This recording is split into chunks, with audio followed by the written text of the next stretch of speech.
Regular luncheon for 2.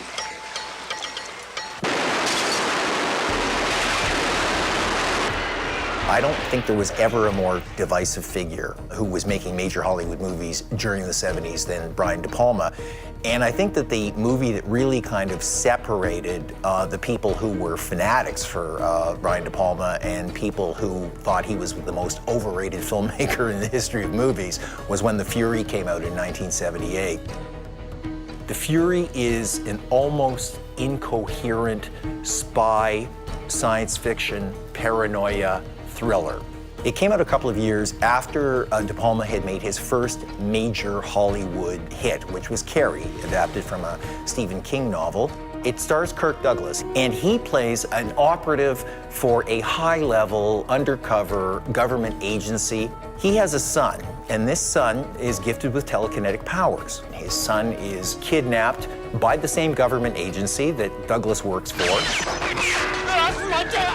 He goes on the hunt for his son because his son, with his telekinetic powers, is about to be used as a weapon by this secret agency. We pushed him too far. He's quite unstable. There are elements of the 70s conspiracy thriller at work here, but also elements of the telekinesis fad of the 70s, which De Palma himself generated a couple of years earlier when he adapted Carrie. When The Fury came along, I think the thing that puzzled a lot of people was it was pretty much incoherent. It didn't make any sense whatsoever. But it's an amazing film to watch in terms of getting a sense of just the incredible stylist that De Palma can be.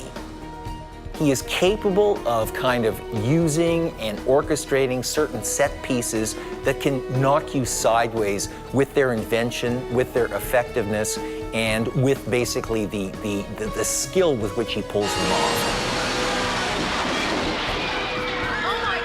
You know, I will leave it up to people who are watching it to decide whether or not this is the work of an absolutely brilliant filmmaker or it's the work of an indifferent cynic.